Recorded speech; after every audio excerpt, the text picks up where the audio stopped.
Hello दोस्तों, स्वागत है आपका मेरे YouTube चैनल कानून की पैंतरेबाजी में। दोस्तों आज हम बात करेंगे बंदूक का लाइसेंस कैसे प्राप्त करें। दोस्तों बंदूक का लाइसेंस लेने के लिए हमारे को डॉक्यूमेंट्स, आपको फॉर्म कहाँ से लेना है या फिर आप कौन सी बंदूक का लाइसेंस ले सकते हैं, ये सारी चीज़ों की जानकारी की ज़रूरत होती है। हम सबसे पहले जानकारी लेते हैं आप कौन कौन सी बंदूक जो ले सकते हैं। तो आप अगर भारतीय नागरिक हैं तो आप 3 टाइप ऑफ गन ले सकते हैं, जिनमें से होती हैं हैंड गन, शॉर्ट गन और स्पोर्ट्स गन। ये 3 टाइप ऑफ गन आप ले सकते हैं।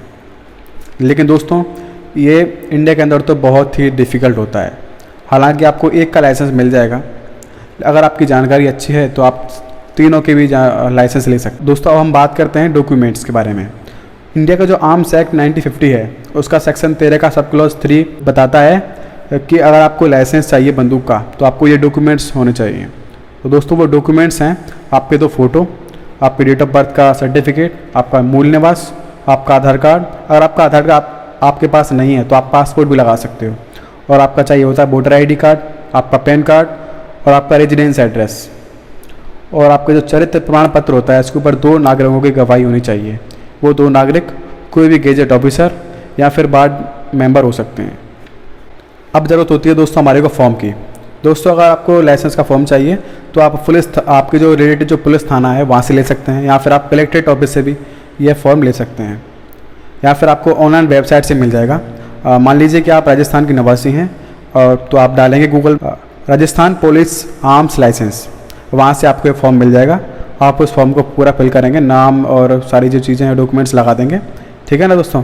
लेकिन उसके अंदर फिर लास्ट में आपको जो ऑप्शन आता है उसमें होता है कि आपको क्या रीज़न है कि आपको लाइसेंस चाहिए।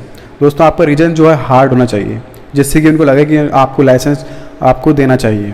दोस्तों आपका हार्ड रीज़न हो सकता है लाइक जैसे कि आप खुद आप अपने या अपनी प्रॉपर्टी की डिफेंस के लिए ले रहे हैं, या फिर आप बहुत फार्मिंग करते हैं, आपके पास बहुत सारा खेत है, ठीक है ना, और जानवर उसको नष्ट करते हैं तो उसके लिए भी आप ले सकते हैं, ठीक है ना। या फिर आप बिजनेसमैन हैं और आपके पास बहुत सारा पैसा है और आपको लगता है कि कोई भी मेरे साथ इंसिडेंट हो सकता है, या फिर लोगों की नज़र रहती है आपके पास, तो आप भी ले सकते हैं। या फिर आप कोई स्पोर्ट्स पर्सन है या आप कोई स्पोर्ट्स एकेडमी के अंदर कोई आप ट्रेनिंग ले रहे हैं तो आप भी ले सकते हैं। लेकिन उसके लिए आपको national rifle association of India द्वारा एक आईडी प्रूफ, एक डॉक्यूमेंट होता है, वो आपको लेना होता है और वो आपको इन सारे डॉक्यूमेंट के साथ ही अटैच करना होता है।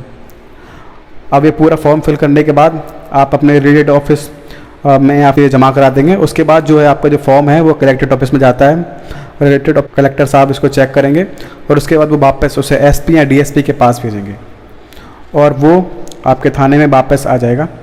आपका जो एड्रेस है उसी थाने में वापस आ जाएगा और जो थाने वाले जो हैं वो सारी जानकारी आपके बारे में इकट्ठा करेंगे। आपको लाइसेंस क्यों चाहिए, आपका क्या कैरेक्टर है, क्या व्यवहार है आपका सोसाइटी के अंदर, और आपको लाइसेंस क्यों चाहिए, वो सारी जानकारी इकट्ठी करके वो फिर एसपी ऑफिस में वापस भेजेंगे।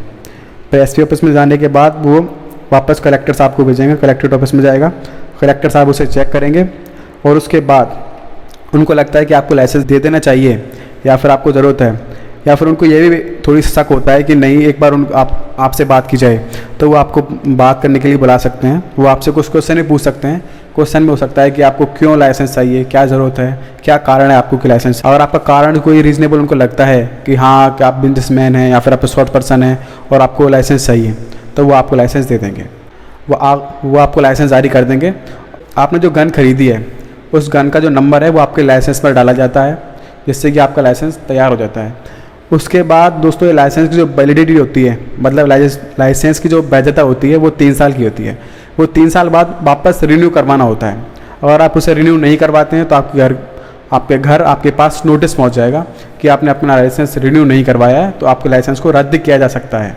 अगर आपने लाइसेंस इतने दिन के अंदर, कोई टाइम पीरियड होता है उसका, और आप इतने टाइम पीरियड के अंदर अगर रिन्यू नहीं करवाते हैं तो।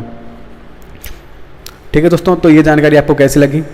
अगर आपको कोई भी ऐसी जानकारी होगी मैं नहीं दे पाया हूँ तो आप मुझे कमेंट करके ज़रूर बताएं।